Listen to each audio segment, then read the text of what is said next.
Natalia POV. Manang Crisanta. Ito na po ang mga pangsahog sa kare-kare. Wika ko, sabay abot kay Manang ng 2 eco bag na bitbit ko. Hindi ko na kasi hinayaan, natulungan pa ako sa pagbubuhat ng 2, dahil baka magtalo na naman. Napatingin naman kami kay Mateo, na dirdirekong papasok sa itaas ng hagdan. Oh, bakit nakasimangot ang amo natin, Natalia? May nangyari ba? Nagtatakang tanong ni Manang Crisanta, habang inaayos na ang mga sangkap sa kanyang lulutuin. Baka napagod lang, Manang. Alam nyo na, hindi naman siya sanay mamalengke. Medyo ibinulong ko na iyon, dahil baka marinig pa ako ni Mateo. Baka nga, hayaan mo, at sa susunod ay ako na lang ang mamamalengke, para hindi na siya sumama. Aniya ni Manang Crisanta, napakagat naman ako sa aking ibabang lobby, dahil para bang nakakahalata na siya sa amin ni Mateo. Ang kulit din kasi ng lalaking yun eh. Napakatigas ng ulo. Nag-aalala tuloy ako, dahil paano kung malaman nila, ang tungkol sa amin ni Mateo. Baka kung ano na ang isipin nila sa akin. Nakakahiya din, lalo na kay Lola Soledad. Nagpaalam na rin ako kay Manang, at umakyat na sa itaas, para tingnan si Rafael, kung gising na ba ito o hindi pa. Palagi na lang tanghaling gumising ang batang ito, kaya lalong lumulobo ang pisngi niya. Huminto ako sa tapat ng pintuan niya. Dahan-dahan ko pang binuksan ito. Akala ko, ay mahimbing pa ang pagkakatulog ni Rafael, pero hindi pala, dahil gising na siya. Nakaligaw na, at nakabihis na rin siya. Sinusuklay na rin ni Rafael ang buhok niya, habang nasa harapan siya ng salamin. Good morning, Yaya Natalia. Masiglang bati nito sa akin. Napangiti naman ako, dahil mukhang maganda yata ang gising niya. Good morning din, baby Rafael ko. Lumapit ako sa kanya, at pinisil ko ang pisngi niya. Nanggigil na naman kasi ako, dahil sa malobo nitong pisngi, tapos mapula-pula pa ang kutis niya, at tila ba hindi man lang nadadapuan ng kahit na anong insekto, dito sa silid niya. Yaya Natalia, I'm not a kid anymore, okay? I'm a big man now. So, don't do that to my chick again. Saway nito sa akin, na animoy isa na agad matanda kung makapagsalita. Sorry na, nakyukyutan lang kasi talaga ako sayo, sambit ko, at inayos ko na ang medyo nagusot niyang damit. I'm not cute anymore, Yaya. I am handsome now, may hinampong tinig pa nito. O siya, sige na. Handsome na kung handsome. Hal ka na, at pakakainin na kita sa baba. Pero bago kami umalis, ay bumalik muna siya sa tapat ng salamin, muling nagsuklay, at may kinuha sa drawer niya. Nagspray pa talaga siya ng expensive perfume niya. Napailing na lang ako, at ipinaglalagay ko na lang ang mga ginamit niyang tuwalya, at bathrobe sa laundry basket. Kakain lang, nagpagwapo, at nagpamango pa talaga. Mga bata talaga ngayon, oh. Dinaig pa kami noon. Let's go, Yaya. Anito, sabay hag-ailap sa kamay ko, at siya pa talaga ang humila sa akin palabas ng pinto.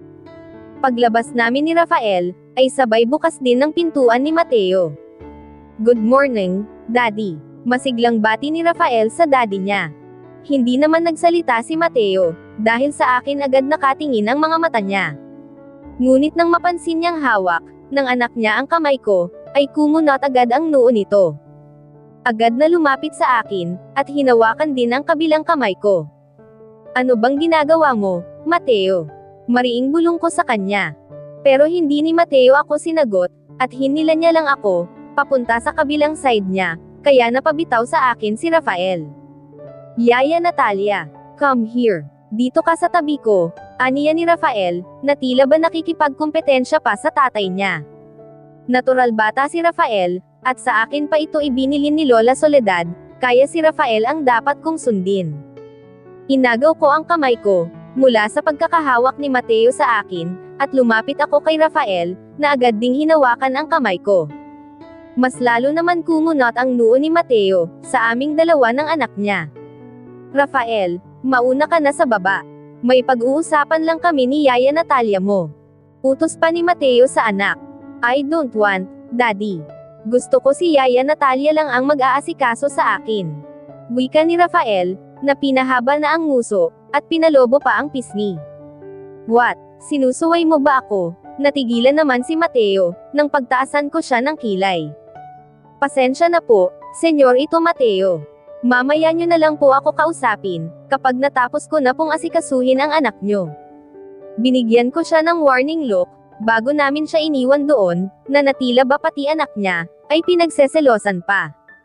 Pagbaba namin ni Rafael, ay pinaupo ko na siya sa hapagkain, at ipinaghiyan ko na rin siya ng kanyang pagkain. Yaya Natalia, sit here beside me, utos pa sa akin ni Rafael. Sinunod ko naman siya, at umupo ako sa tabi niya. Napatingin naman ako sa may hagdanan, nang makita kong pababa na rin si Mateo. Oh, Mateo, kakain ka na rin ba? Sandali, at ipaghahain na rin kita. Ani Manang Crisanta, na nasa likuran ko pala. Hindi naman ang Crisanta, may iba kasi akong gustong kainin ngayon, kaya magpapasama ako kay Natalia mamaya, sa isang restaurant. Bigla naman akong napatingin kay Mateo, habang nagtatanong ang mga mata ko, kahit hindi ako nagsasalita. Sama ako, Daddy. No, dito ka lang sa bahay. Bawal ang bata doon. Sa susunod na lang kita isasama, mabilis na tanggi ni Mateo. But Daddy, gusto ko, kung nasaan si Yaya, ay nandun din ako. Hindi nga pwede, Daddy, kung hindi ako kasama. Hindi rin pwedeng sumama si Yaya. Sige ka, isusumbong kita kay Lola Soledad. Banta pa ni Rafael. What? Yes, Daddy. Isusumbong kita, matapang pang sagot ni Rafael sa daddy niya, sabay ipinagpatuloy na ulit ang kanyang pagkain. Okay, fine. Sumama ka na, sumusukong sabi naman ni Mateo sa anak niya, at isang tagumpay naman ng ngiti, ang pinakawala ni Rafael sa daddy niya.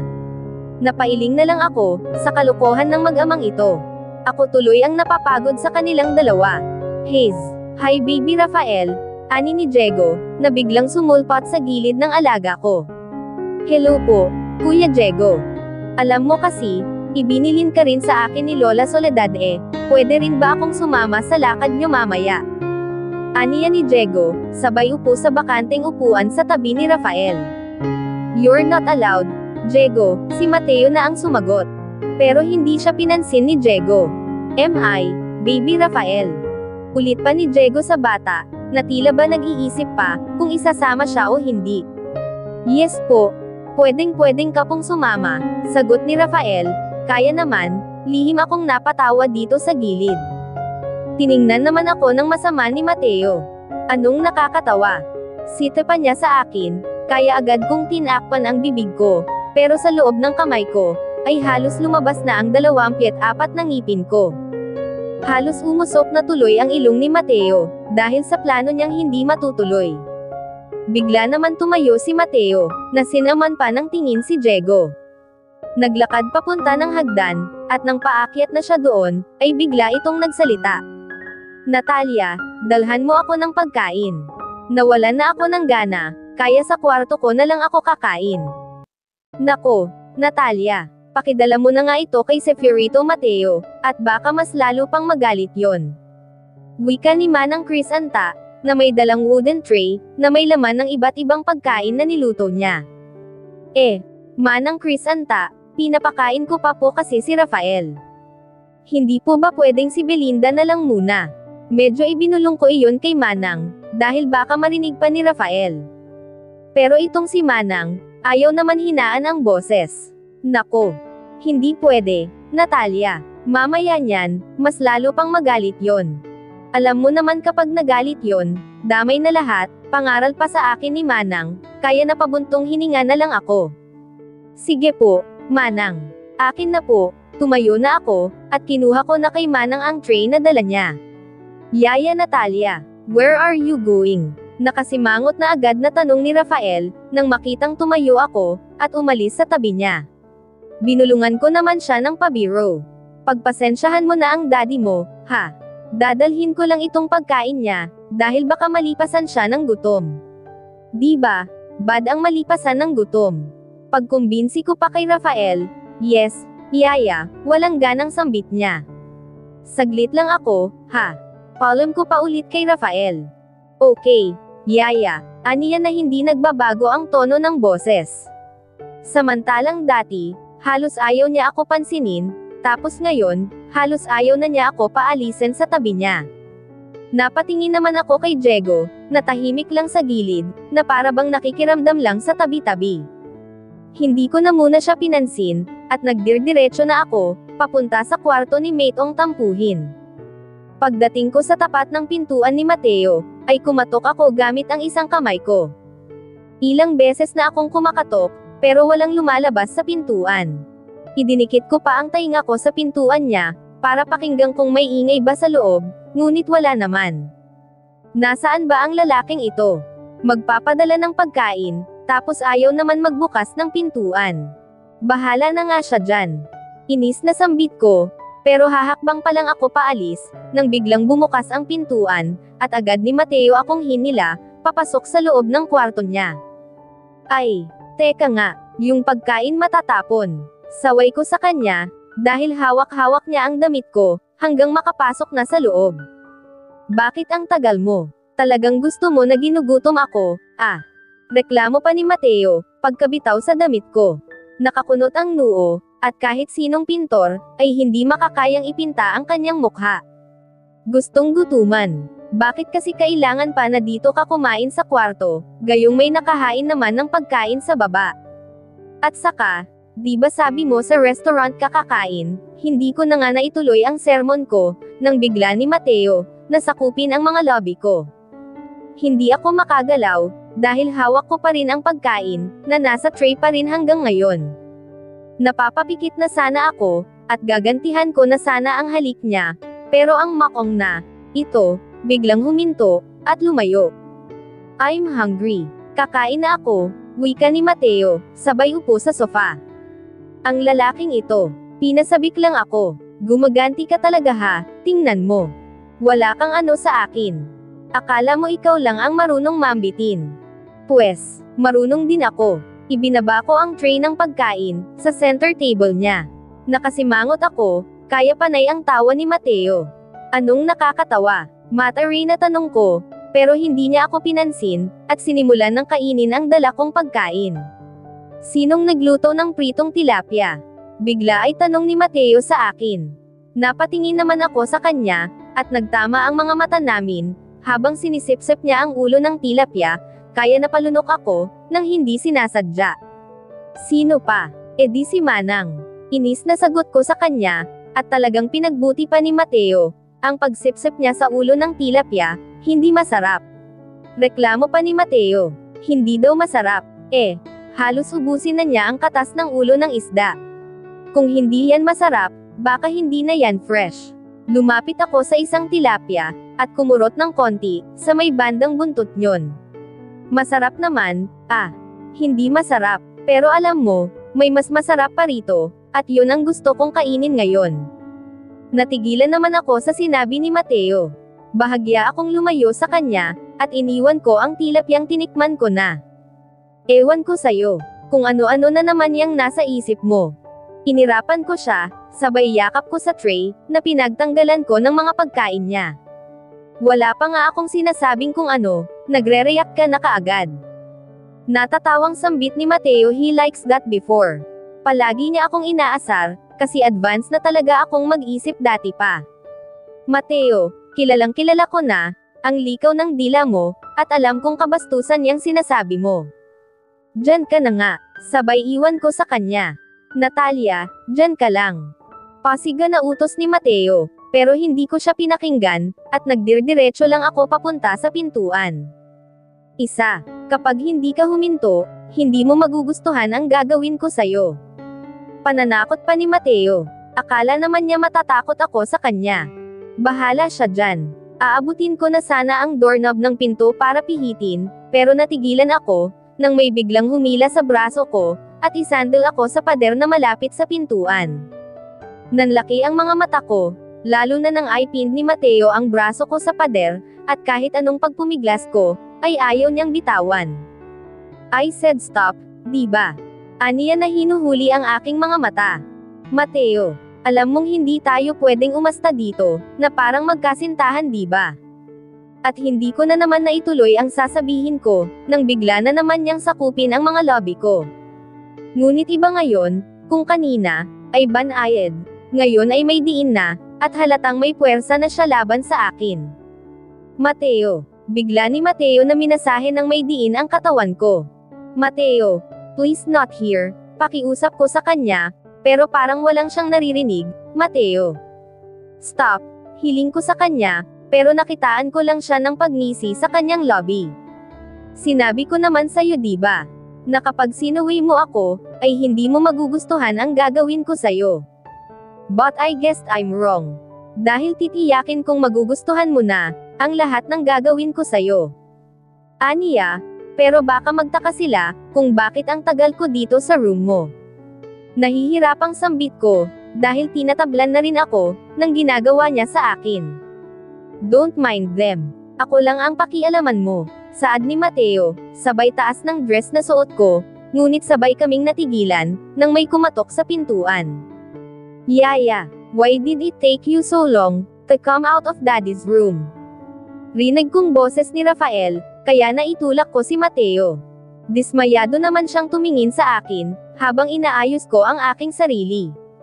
Pagbukas ko ng pintuan, ay umupo rin agad si Mateo sa sofa, at ipinagpatuloy ang kanyang pagkain, na parang walang nangyari, habang ako, ay nag-aalala sa sarili ko, dahil baka magmukha akong ginahasan nito.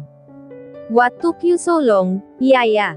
Nakakunot ang noong tanong ni Rafael, at halos lumobo na naman ang pisngi sa pagsimangot niya. Sabi kasi ni Daddy mo, ay hintayin ko na siyang makatapos sa pagkain. Napakagat naman ako sa aking lobby, dahil sa aking pagsisinungaling.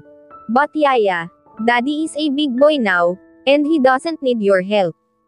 Walang prenong sabi ni Rafael, kahit na naririnig pa siya ng daddy niya. Shut up, Rafael.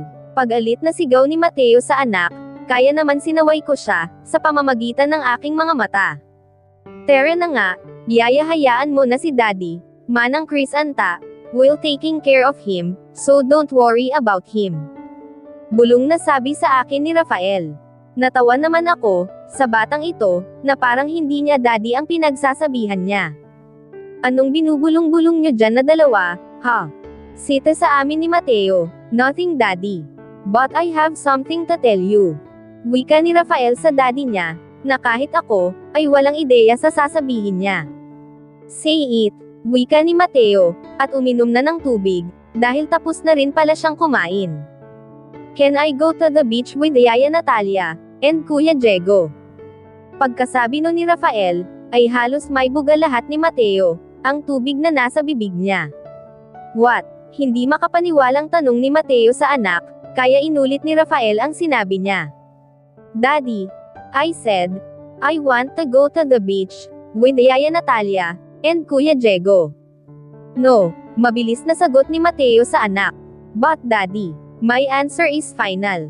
Pwede ka naman dyan maligo sa swimming pool, pero hindi kayo pwedeng pumunta sa beach, nang kayo lang, lalo at hindi nyo ako kasama. Litanya ni Mateo sa anak. But Daddy, kung hindi ka naman po busy, you can join US naman po. Biglang naging magalang ang pananalita ni Rafael sa daddy niya.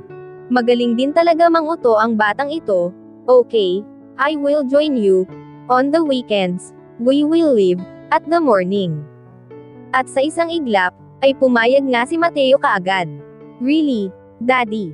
Yehey! Tuwang-tuwa na sambit ni Rafael, sabay yakap sa akin, pero agad itong hinila ni Mateo palayo sa akin.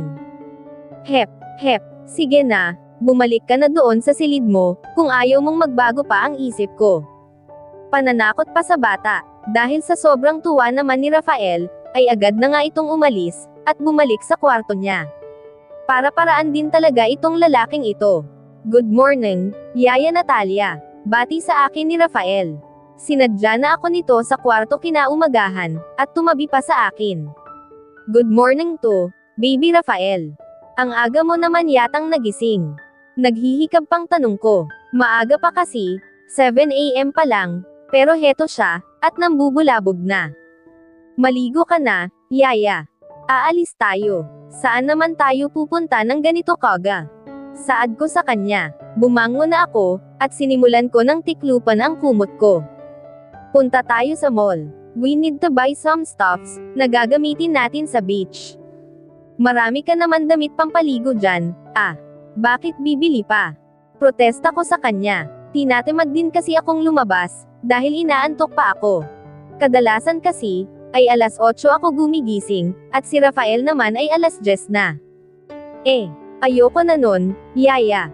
Gusto ko yung bago, ungot pa ni Rafael sa akin. Bago, meron ka pa kayang hindi nagagamit sa cabinet mo.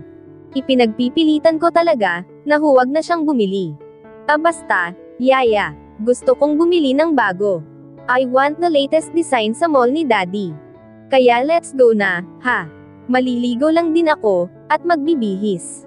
Aniya, at bigla nang tumakbo palabas ng silid ko, kahit hindi pa naman ako pumapayag. Napailing na lang ako sa kanya. Well, sino nga ba ang masusunod sa amin? Syempre siya. Wala akong nagawa, kaya naligo na rin ako, at nagbihis na ng pangalis. Simpleng shorts, at shirts lang ang isinuot ko. Makinis naman, at mahaba ang legs ko, kaya okay naman siguro na mag-short ako. Isa pa, ito naman talaga ang kadalasan na suot, ng mga namamasyal sa mall.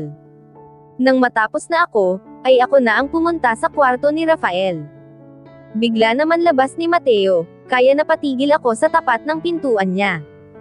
Agad naman niyang pinasadahan ng tingin ang kabuuan ko. Where are you going? Nakakunot ang noong tanong ni Mateo. Agang-aga, mukhang mainit na kaagad ang ulo niya. Nag-aaya kasi si Rafael sa mall.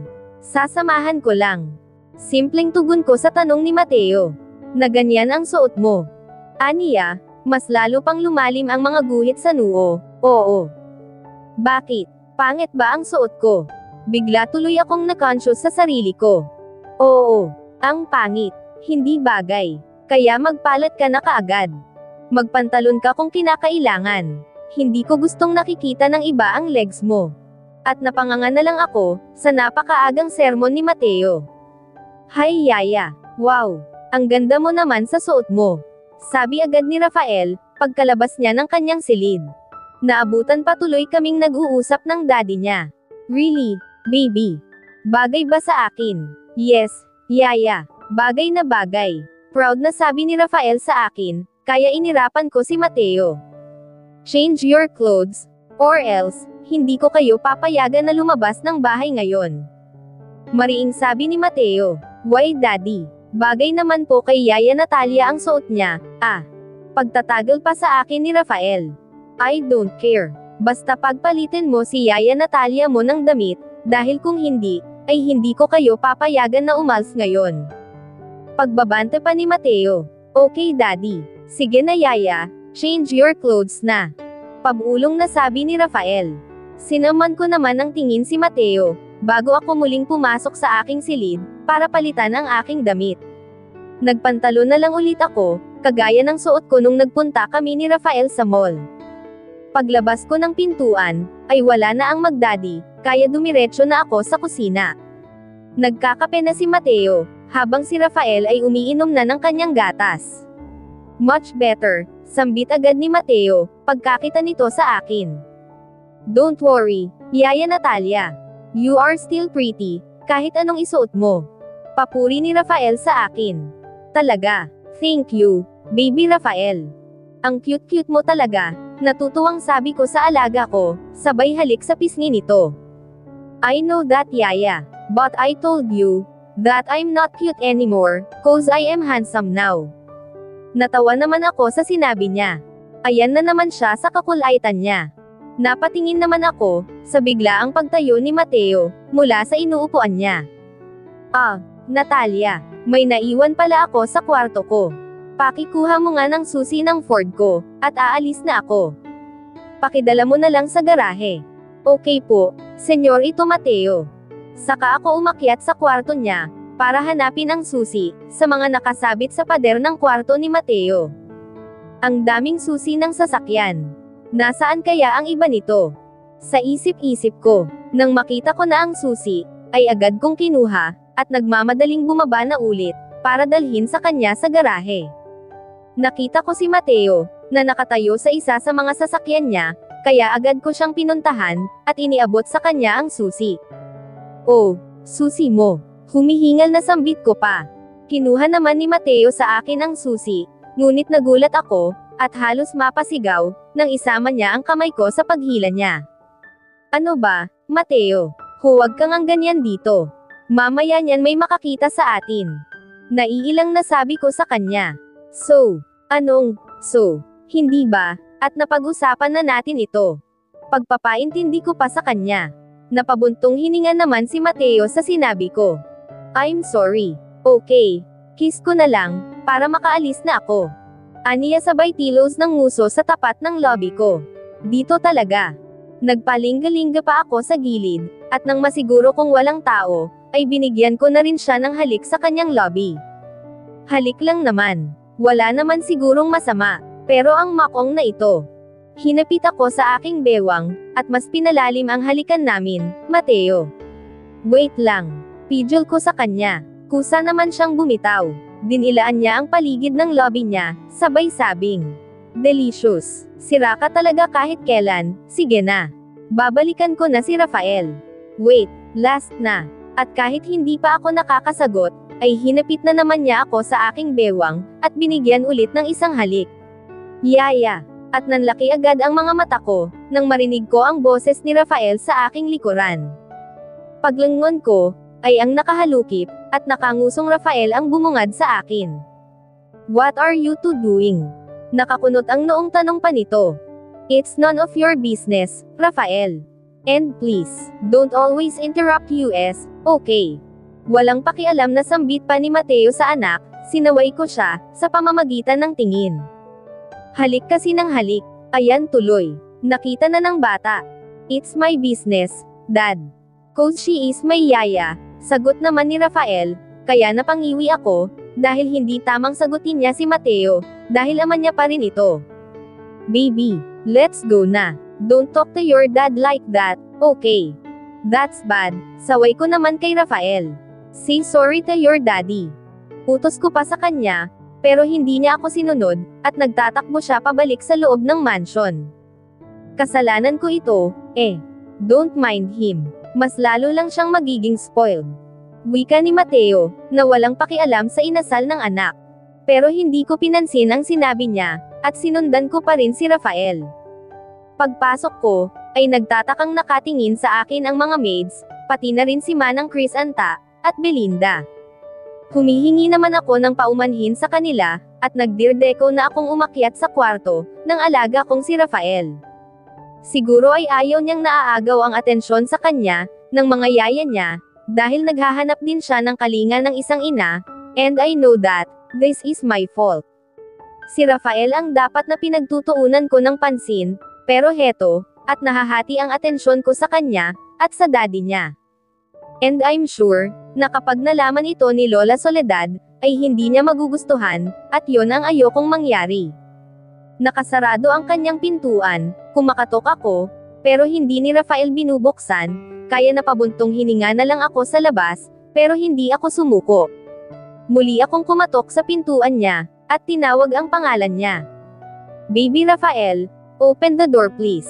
Yaya Natalia is feeling sorry. Let's go to the mall na, and we play some game there. Mahabang litanya ko, pero wala pa rin response muna sa kanya. Idinikit ko pa ang aking tainga, para marinig kung anong ginagawa niya sa loob, pero kahit anong ingay, ay walang masagap ang tainga ko. Are you angry with Yaya? Muling tanong ko pa, kahit na hindi niya ako kinakausap. At napabuntong hininga ulit ako, nang wala pa rin response mula sa kanya. Okay, baby. Kung ayaw mong kausap si Yaya, doon na lang muna ako sa kwarto ko, okay? Puntahan mo na lang ako, kapag ready ka na ulit mamasyal. And I was about to step my foot, when his door suddenly opened. Nakatungo si Rafael, at sa aking paa nakatingin. Hindi siya nagsasalita, pero pinipilit niyang kutkutin ang kanyang kuko sa kamay. I know, he's mad at me, kaya hindi niya ako pinapansin, kahit na binuksan na niya ang pintuan para sa akin, kaya naman umupo ako, at ipinantay ko ang mukha ko sa mukha niya. Hey, are you still mad ta, Yaya Natalia? Maso yung tanong ko, habang nakatingin sa mga mata niyang hindi makatingin sa akin.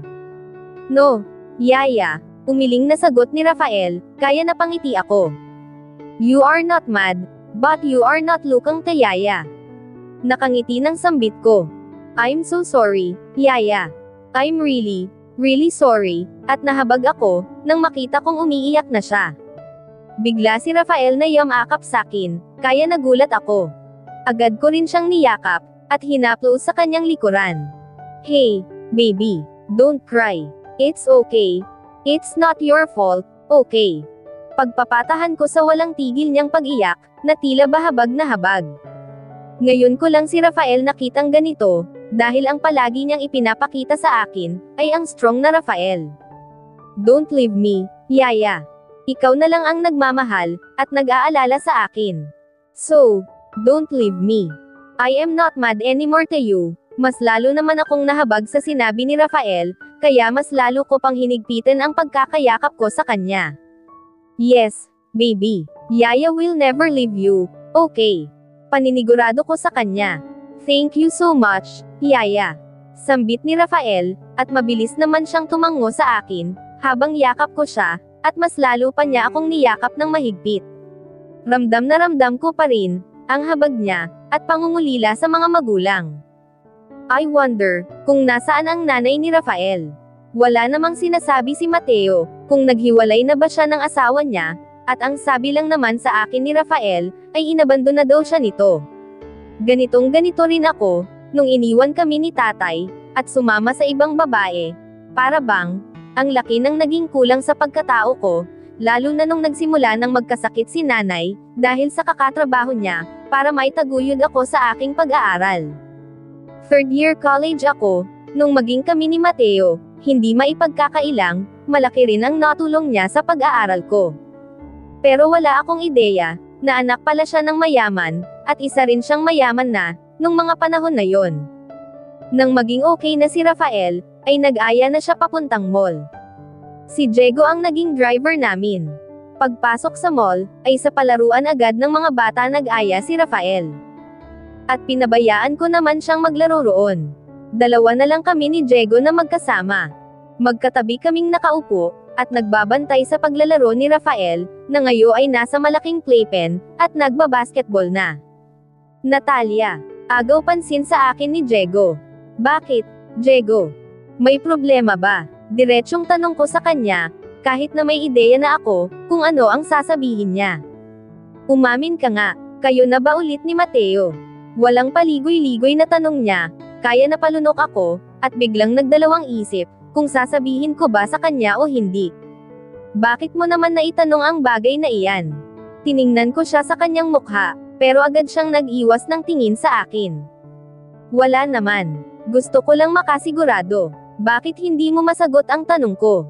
Kayo na ba ulit? Tinitigan niya ako sa aking mga mata. Naging ilag ako sa mga mata ni Diego. Ano ba naman tanong yan?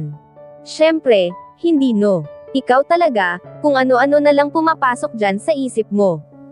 Pagtanggi ko, mabuti naman kung ganon, Natalia, aniya, na naringgan ko, ng kaluwagan ng paghinga.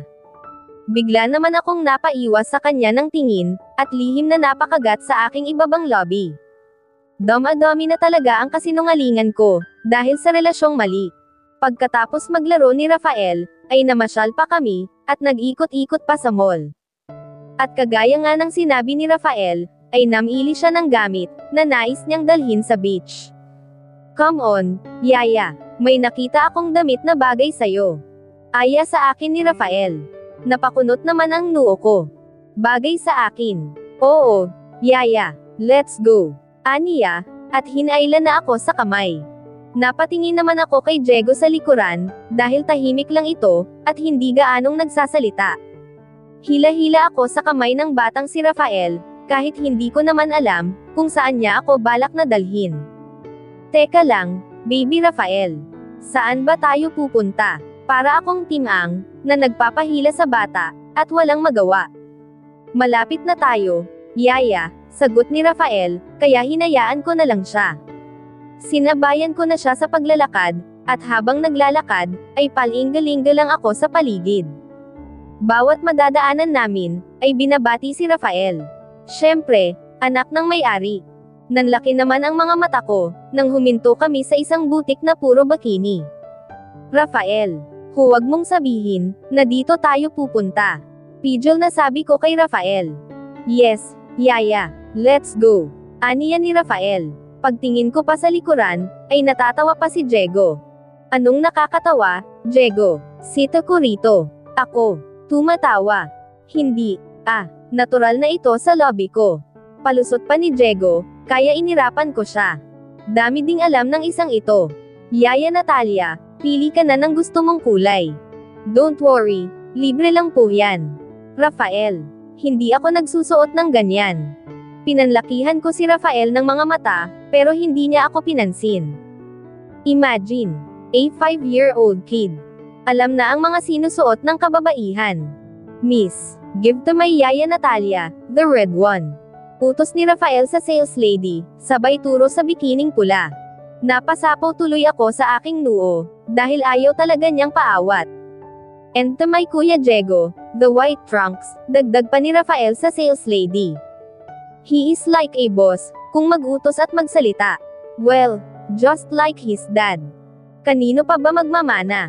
Wala kaming nagawa sa boss naming si Rafael, kaya ngayon, ay bitbit namin ang pinamili niyang bikini, at trunks sa amin ni Diego. Haze. Excited na talaga siya sa nalalapit na outing. Is that my daddy? Biglang sambit ni Rafael. Papalabas na kami sa mall, at handa nang umuwi. Nauna na nga si Diego, para kunin ang kotse sa parking lot, dahil dadaanan na lang daw niya kami sa exit nitong mall. Daddy mo, saan? Interesadong tanong ko rin. Nandito siya. Bakit hindi na lang siya sumama sa amin ng anak niya? There Yaya. Tara. Aniya sabay turo sa department store, na pinanggaalingan namin kanina. Hindi ko pa nakikita kung nasaan ang daddy niya, pero bigla na naman niya akong hinayla. Wait lang baby, baka madapa tayo. Huwag kang tumakbo. Saway ko rito. Natuwa naman ako, nang huminto kami. Nakahawak pa ako sa aking dibdib, nang may batiin si Rafael. Hi daddy. It's nice to see you, here. Unti-unti naman akong tumunghay, nang tingin sa binati ni Rafael. At nakita ko si Mateo, na may kasamang babae, habang naka-abreshete pa sa braso nito.